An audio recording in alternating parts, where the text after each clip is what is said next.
आइए खबरों की करते हैं शुरुआत। विस्तार के साथ दिखाएंगे आपको 1 मिनट एक खबर। 26 जुलाई को करगिल विजय दिवस की 22वीं सालगिरह और इस अवसर पर राष्ट्रपति कल द्रास में करगिल युद्ध स्मारक पर शहीदों को श्रद्धांजलि देंगे। देखिए 1 मिनट में पूरी खबर। राष्ट्रपति रामनाथ कोविंद आज से 28 जुलाई तक जम्मू कश्मीर और लद्दाख के दौरे पर रहेंगे। कल यानी 26 जुलाई को कारगिल युद्ध की 22वीं सालगिरह है। इस अवसर पर राष्ट्रपति कोविंद द्रास स्थित कारगिल युद्ध स्मारक पर भारतीय सशस्त्र बलों के उन शहीदों को श्रद्धांजलि अर्पित करेंगे जिन्होंने वर्ष 1999 के कारगिल युद्ध के दौरान अदम्य साहस का परिचय दिया और अपना सर्वोच्च बलिदान दिया। इस दिन को कारगिल विजय दिवस के रूप में मनाया जाता है। ऑपरेशन विजय 26 जुलाई 1999 को कारगिल में पाकिस्तान पर भारतीय सशस्त्र बलों की जीत का प्रतीक है। कारगिल सेक्टर में चौकियों को खाली कराने के लिए भारत द्वारा ऑपरेशन विजय चलाया गया था। इस ऑपरेशन के बाद दोनों देशों के बीच हाई टेंशन वॉर शुरू हुई थी। नियंत्रण रेखा के भारतीय हिस्से में पाकिस्तानी सैनिकों और घुसपैठियों का कब्जा था। भारतीय जवानों ने लगभग 3 महीने की लड़ाई के बाद पाकिस्तानी सेना को धूल चटा दिया। इस दौरान भारतीय सेना के 5 से 27 जवान शहीद हो गए थे।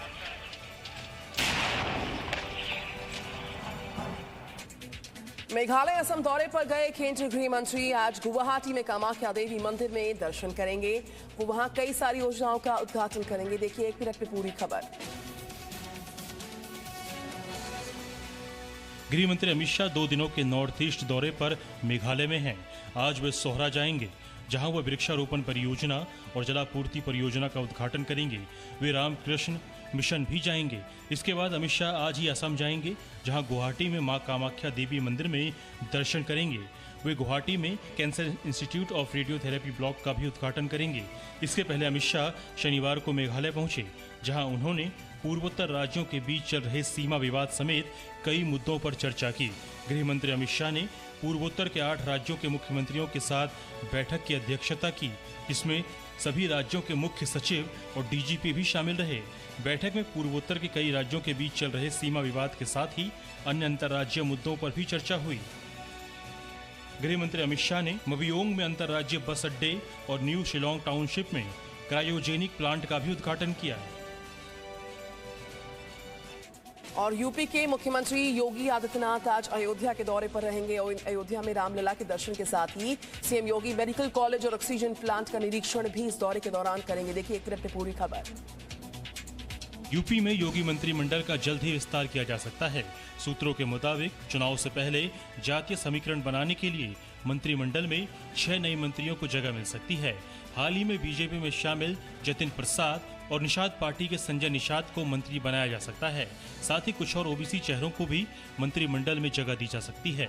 यूपी के मुख्यमंत्री योगी आदित्यनाथ आज अयोध्या जाएंगे। अयोध्या में रामलला के दर्शन के साथ ही सीएम योगी मेडिकल कॉलेज और ऑक्सीजन प्लांट का निरीक्षण करेंगे। इसके पहले सीएम योगी ने कल देवरिया में नवनिर्मित महर्षि देवरहा बाबा स्वशासी राज्य चिकित्सा महाविद्यालय का निरीक्षण किया। इस अवसर पर सीएम योगी ने कहा कि यूपी में आजादी के 70 वर्षों के बाद तक कुल 12 राजकीय मेडिकल कॉलेज बने थे। वहीं वर्तमान में प्रदेश सरकार ने केंद्र सरकार के सहयोग से 32 मेडिकल कॉलेजों को बनाया है या उन्हें स्वीकृति प्रदान की है। एक पार्टी की सरकार होती है तो उसका क्या प्रभाव होता है केवल मेडिकल के क्षेत्र में ही हम देख सकते हैं। जी न्यूज पर राज कुंद्रा से जुड़े शख्स तनवीर हाशमी ने कई खुलासे कर दिए हैं। तनवीर ने के अनुसार अगर बात करें तो कुंद्रा के जरिए ही फिल्में बनाने का कोऑर्डिनेशन होता था। देखिए 1 मिनट में ये पूरी खबर। शनिवार को क्राइम ब्रांच की टीम ने राज कुंद्रा के बयान और जेल स्ट्रीम के अंधेरी ऑफिस में दोबारा छापा मारा जहां पुलिस को एक छिपाई गई अलमारी भी मिली और इससे जांच टीम को कई सारे फाइलें भी मिली है। फिलहाल पुलिस इन्हें खंगाल रही है। वहीं राज कुंद्रा पोर्नोग्राफी केस में नए खुलासे हुए हैं। मुंबई क्राइम ब्रांच के सूत्रों के मुताबिक राज कुंद्रा पोर्नोग्राफी के जरिए जो पैसे कमाता था उसमें से बड़ा हिस्सा वो ऑनलाइन जुए में लगाता था। ऑनलाइन जुए में पैसे लगाने के लिए वो मर्क्यूरी इंटरनेशनल नाम की कंपनी की मदद लेता था। ये कंपनी ऑनलाइन बैटिंग और कैसीनो गेमिंग का काम करती थी। इस कंपनी का account United bank of Africa में है। वहीं राज कुंद्रा और पोर्नोग्राफी केस में क्राइम ब्रांच को आरोपी उमेश कामत की नई चैट मिली है। इस चैट में कामत ने एक और आरोपी यश ठाकुर से गहना वशिष्ठ की गिरफ्तारी के फौरन बाद शिमला जाने की बात कही थी। दूसरी ओर वहीं जी न्यूज पर राज कुंद्रा से जुड़े शख्स तनवीर हाशमी ने कई खुलासे किए हैं। तनवीर ने दावा किया है कि उमेश कामत के माध्यम से वह हमेशा कुंद्रा से कांटेक्ट में था। और कल यानी कि सोमवार से दिल्ली में अनलॉक 8 लागू हो जाएगा और आपको बताएं इसके तहत कई तरह की छूट दिल्ली वासियों को मिल पाएगी, लेकिन शिक्षण संस्थान अभी भी बंद ही रहेंगे। देखिए 1 मिनट में पूरी खबर। कोरोना के दौरान थमी दिल्ली अब रफ्तार से चलेगी। कल से अनलॉक 8 शुरू होने जा रहा है। इसमें छूट का दायरा और बढ़ाया गया है। कल से लागू होने जा रहे आदेश के अनुसार मेट्रो और डीटीसी 100% बैठने की क्षमता के साथ चलेगी। शादी समारोह में 100 लोगों के शामिल होने को छूट मिलेगी। अंतिम यात्रा में अब 20 लोगों की जगह 100 लोगों को जाने की छूट मिलेगी। सिनेमा, मल्टीप्लेक्स, ऑडिटोरियम, समारोह स्थल 50% क्षमता के साथ खुलेंगे। कड़े दिशा निर्देश के साथ स्पा सेंटर को भी खोलने की अनुमति होगी। साप्ताहिक बाजार को भी 50% क्षमता के साथ खोलने की मंजूरी दी गई है। धार्मिक स्थल खुलेंगे, लेकिन पूजा पाठ के लिए एकत्रित होने की अनुमति नहीं होगी। हालांकि दिल्ली आपदा प्रबंधन प्राधिकरण के आदेश में स्कूल, कॉलेज, शिक्षण संस्थान, कोचिंग इंस्टीट्यूट, राजनीतिक सम्मेलन, सामाजिक सम्मेलन, सांस्कृतिक कार्यक्रम, खेलकूद आयोजन, समारोह के आयोजन पर पाबंदी बरकरार रखी गई है। दिल्ली एम्स के डायरेक्टर डॉक्टर रणदीप गुलेरिया ने कह दिया है कि देश के उन हिस्सों में स्कूल्स खोल सकते हैं आप जहां पर पॉजिटिविटी रेट काफी कम है। लेकिन ये पूरी खबर दरअसल क्या है, उनका बयान क्या आया था सामने, इस रिपोर्ट में देखिए। कोरोना काल में बच्चों के स्कूल खोले जाने के मसले पर दिल्ली एम्स के डायरेक्टर डॉक्टर रणदीप गुलेरिया ने बड़ा बयान दिया है। उन्होंने कहा कि देश के उन हिस्सों में स्कूल खोल सकते हैं जहां पॉजिटिविटी रेट कम है। मेरा ये मानना है कि हम स्कूल खोल सकते हैं उन क्षेत्रों में जहाँ पे पॉजिटिविटी रेट बहुत कम है, जहाँ केसेस बहुत कम है। हमें स्कूल ग्रेडेड मैनर में खोलने चाहिए, साथ साथ सर्वेलेंस करने की जरूरत है। डॉक्टर रणदीप गुलेरिया ने न्यूज एजेंसी एनआई को दिए इंटरव्यू में बच्चों की कोरोना वैक्सीन पर भी बड़ी जानकारी दी। उन्होंने कहा बच्चों के लिए तैयार की गई भारत बायोटेक की कोरोना वैक्सीन के परीक्षण का परिणाम सितंबर तक आ जाएगा। मेरा मानना है कि सितंबर तक वैक्सीन जो है हमारे देश में बच्चों के लिए उपलब्ध हो जाएगी और जैसे हम 18 से 45 साल के लोगों में वैक्सीन लगा रहे हैं, इसी तरह से हम बच्चों में भी लगा पाएंगे। वहीं 24 घंटे में देश में कोरोना के 39,097 नए केस सामने आए हैं और 546 मौतें हुई है। इस दौरान 35,087 लोग कोरोना संक्रमण से मुक्त हुए हैं। और बिहार की बात करें, बिहार के जहानाबाद में पुलिस पब्लिक में भिड़ंत हुई है। इस दौरान गाड़ी की चपेट में आने से एक महिला सिपाही की मौत हो गई है। बिहार के जहानाबाद के निहालपुर बाजार शनिवार को रंग क्षेत्र में बदल गया। पुलिस पब्लिक में जमकर भिड़ंत हुई, पत्थर चले, गोलियां भी चली और एक की मौत भी हो गई। दरअसल औरंगाबाद के मंडल काराबंदी की मौत के बाद निहालपुर बाजार में लोगों की भीड़ हाईवे पर जुट गई। जाम लगा दिया तो पुलिस की टीम लोगों को समझाने पहुंची, लेकिन उग्र भीड़ ने पुलिस को वहां से खदेड़ दिया। पुलिस उल्टे पांव भाग गई।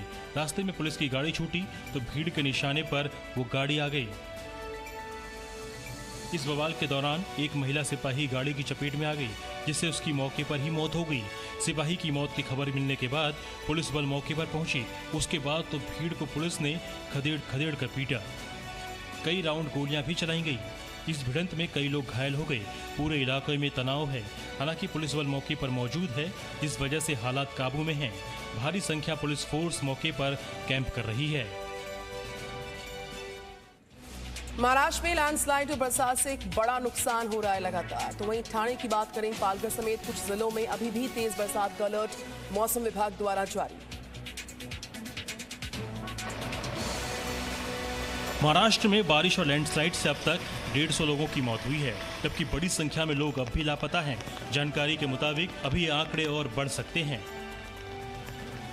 महाराष्ट्र का रायगढ़ जिला सबसे ज्यादा प्रभावित है, जहां 6 जगहों पर लैंडस्लाइड हुई। यहां के तलिये गांव में ही अब तक 44 शव निकाले जा चुके हैं, जबकि करीब 50 लोगों के अब भी फंसे होने की आशंका है, जिसके लिए रेस्क्यू ऑपरेशन चलाया जा रहा है। यहां के मलाड में भी लैंडस्लाइड की वजह से एक पूरा गांव मलबे में तब्दील हो गया।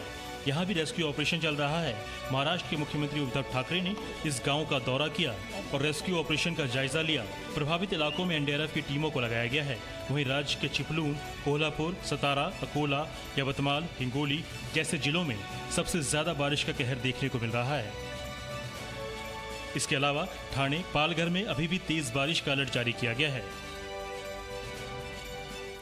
मध्य प्रदेश की बात करें, मध्य प्रदेश के कई सारे जिलों में जबरदस्त बरसात जारी रही। शहरों से लेके सड़कों तक जो तमाम जगह तालाब हैं, सड़कें वैसी ही नजर आ रही थी। और जबकि नर्मदा नदी पूरी तरह से उफान पर रही है। वहां के हालात ग्राउंड जीरो पर कैसे, इस रिपोर्ट में जानिए। श्योपुर में कराहल के बरगवा गांव के पास बड़ा हादसा टल गया। उफनते नाले को पार कर रही यात्री बस तेज बहाव में फंस गई। इस दौरान बस में अफरा तफरी मच गई। जान बचाने के लिए कई लोगों ने बस की खिड़की से नाले में छलांग लगा दी। ग्रामीणों ने बस में सवार यात्रियों के साथ नाले में बह रहे 4 लोगों को भी सुरक्षित बचा लिया। वहीं डिंडोरी में जोरदार बारिश के बाद नर्मदा नदी समेत कई नाले उफान पर हैं। हालात ये हैं कि नर्मदा तट पर बने मंदिर डूब गए हैं और नदी का जलस्तर खतरे के निशान से ऊपर पहुँच गया है। जबलपुर अमरकंटक के बीच नर्मदा नदी पर बना पुल डूबने की कगार पर है। शिवपुरी में भी पहली बारिश ने ही तमाम इंतजाम और व्यवस्थाओं की पोल खोल दी है। पूरे शहर में बाढ़ जैसे हालात बन गए हैं। नाले उफान पर हैं, जिससे जल जमाव की स्थिति बन गई है और कई रास्ते बंद हो गए हैं। जांजगीर चांपा में भी बारिश से नदी नाले उफान पर हैं। इसकी वजह से हादसे हो रहे हैं। सड़क से 4 से 5 फीट ऊपर पानी बह रहा है। इसे पार करते हुए बाइक सवार 2 भाई बह गए, जिनमें से एक को कड़ी मशक्कत के बाद सुरक्षित निकाल लिया गया, जबकि दूसरे की तलाश जारी है। Presenting V News app, available on Google Play and App Store. Download it now.